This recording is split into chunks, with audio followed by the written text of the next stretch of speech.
ನೋಡಿ ಒಂದು ನಿಮಿಷ, ನೀವು ಹಂಗಿದ್ರೆ ಡೀಸೆಲ್ ರೇಟು, ಪೆಟ್ರೋಲ್ ರೇಟು ಮತ್ತು ಸಂಬಳದ ನಮ್ಮ ಏನು ಎಂಪ್ಲಾಯೀಸ್ ಇರ್ತಾರೆ ಸಂಬಳ ಪ್ರತಿ ವರ್ಷ ಹೆಚ್ಚು ಮಾಡೋದು, ರಿಪೇರಿ ಹೆಚ್ಚಾಗೋದು, ಪರಿಕರಗಳು ಕೇಂದ್ರ ಬಜೆಟ್ನಲ್ಲಿ ಹೆಚ್ಚು ಕಡಿಮೆ ಮಾಡೋದು, GST ಹೆಚ್ಚು ಮಾಡೋದು, ಇದೆಲ್ಲ ಮಾಡಲೇಬೇಕಲ್ಲ. ಎವ್ರಿ 3 ಇಯರ್ಸ್ಗೆ ಅದನ್ನು ಮಾಡಲೇಬೇಕಾಗ್ತದೆ. ಆ ದಿಶೆ ಅಂದರೆ ನಾನು ಮಾತಾಡಿದೆ, ಆ ದಿಶೆಯಲ್ಲಿ ಮಾಡಿದ್ದು ಬಿಟ್ಟರೆ ಇದೇನು ಎಕ್ಸ್ಟ್ರಾರ್ಡಿನರಿ ಅಲ್ಲ. ಈಗೆಲ್ಲ ಮತ್ತೆ ಎಂಪ್ಲಾಯೀಸ್ಗೆಲ್ಲ ಮಾಡಬೇಕಲ್ಲ, ಇಲ್ಲದ್ರೆ ಅವ್ರು ಸ್ಟ್ರೈಕ್ ಮಾಡ್ತಾರೆ. ಎಂಪ್ಲಾಯ್ ಎಲ್ಲ GST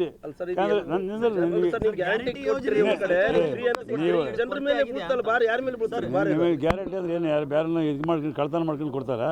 ನಾನು ಹೇಳೋದು ಅರ್ಥ ಮಾಡ್ಕೊಳ್ಳಿ ನೀವು.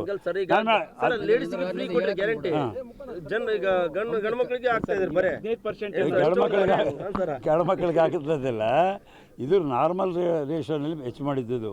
ಈಗೇನು ಹೊಸದಾಗಿ ನಾವು ಫ್ರೀ ಬಸ್ ಕೊಟ್ಟು ಅಂತ ಮಾಡಿದ್ದು. ಒಂದು ಮಾತು ನೀವು ಹೇಳಿದ್ರೆ ನಾನು ರಿಪ್ಲೈ ತಗೊಳ್ರಿ.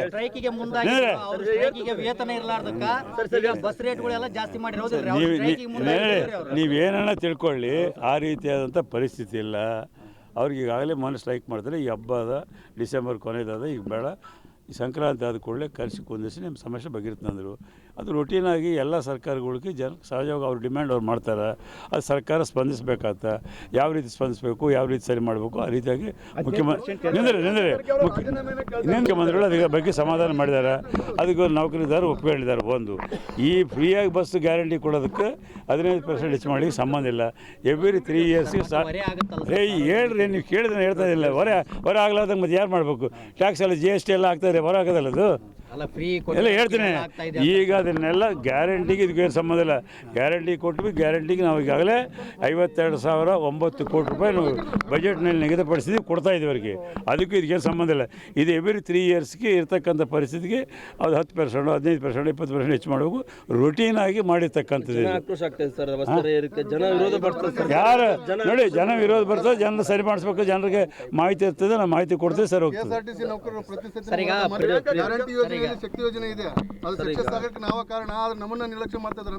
ಹೇಳಿದ್ರು ಅವ್ರು ಸರಿ ಮಾಡ್ತೀವಿ ಅಂತ ಹೇಳಿದ್ವಿ, ಅವ್ರು ಒಪ್ಕೊಂಡಾರ. ನೋಡಿ ಸಕ್ಸಸ್ ಒಳ್ಳೇದಾಯ್ತಲ್ಲ. ಅವರು ನಾವು ನೋಡ್ರಿ, ನೌಕರಿದಾರರು ಸರ್ಕಾರದಲ್ಲಿ ಪಾರ್ಟ್ ಆ್ಯಂಡ್ ಪಾರ್ಷಿಯಲ್, ಹೌದಾ? ಸರ್ಕಾರ ತೆಗೆದುಕೊಂಡು ಕ್ರಮ ಅವ್ರು ಜಾರಿಗೊಳಿಸ್ಬೇಕು. ಅದು ಸಹಕಾರ ಕೊಡ್ತಾ ಇದ್ದಾರಲ್ಲ ನೌಕರಿದಾರರು. ಹಂಗಾಗಿ ಸಕ್ಸಸ್ ಆಗಿದೆ.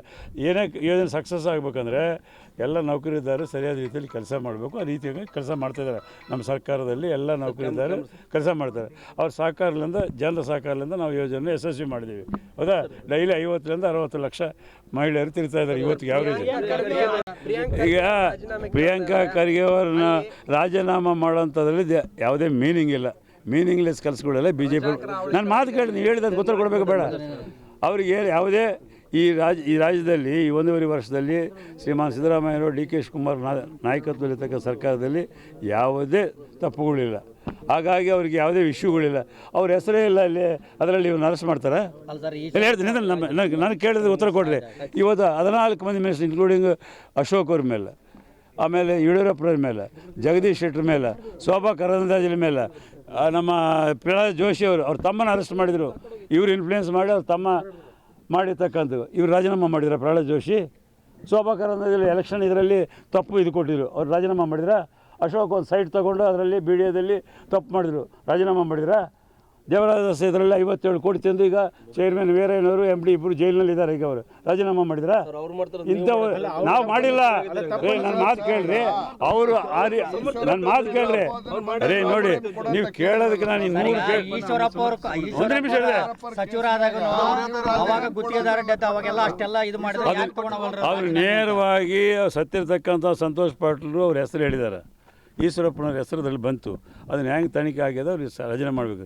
ಎಲ್ಲಿಯೂ ಈಗ ಪ್ರಿಯಾಂಕಾ ಖರ್ಗೆ ಅವ್ರ ಹೆಸರು ಎಲ್ಲೂ ಬಂದಿಲ್ಲ. ಅವ್ರ ಸ್ನೇಹಿತರು ಅವ್ರು ನಮ್ಮ ಜೊತೆಯಲ್ಲಿ ಈಗ 1000 ಮಂದಿ ಬರ್ತಾರೆ, ಇಲ್ಲಿ ಫೋಟೋಗಳು ತೆಗೆಸ್ಕೊಂತಾರೆ. ಪ್ರಿಯಾಂಕಾ ಖರ್ಗೆ ಅವ್ರ ಜೊತೆಯಲ್ಲಿ ಫೋಟೋ ತೆಗೆಸ್ಕೊಂಡಾರೆ. ಅಲ್ಲಿ BJP MLAಗಳು ಮಿನಿಸ್ಟರ್ಗಳ ಹತ್ರನೂ ಫೋಟೋ ತೆಗೆಸ್ಕೊಂಡ್ರೆ.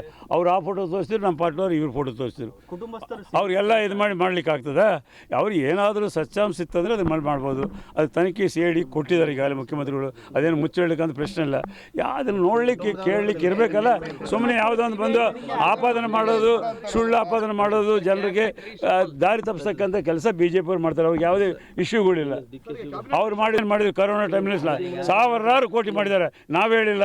40,000 ಕೋಟಿಯಷ್ಟು ಭ್ರಷ್ಟಾಚಾರ ಯಡಿಯೂರಪ್ಪನವರು ಮಗ ಮಾಡ್ಯಾರ ಅಂತೇಳಿ ಯತ್ನಾಳ್ ಹೇಳಿದ್ದಾರೆ. ಸುಧಾಕರ್ ಅವ್ರ ಮೇಲೆ ಚಾರ್ಜ್ ಮಾಡಿದ್ದಾರೆ. ಅವ್ರ ಪಾರ್ಟಿಯವರು ಹೇಳ್ಯಾರ, ನಾವೆಲ್ಲ. ಅದಕ್ಕೇನು ಉತ್ತರ ಕೊಡ್ತಾರ? ಯತೇಂದ್ರ ಮೇಲೆ ಎಷ್ಟು ಕೇಸ್ ಅದಾವೆ? ಇಡಿ ಕೇಸ್ ಐತಿ, ರಾಜೀನಾಮೆ ಮಾಡ್ತಾರ.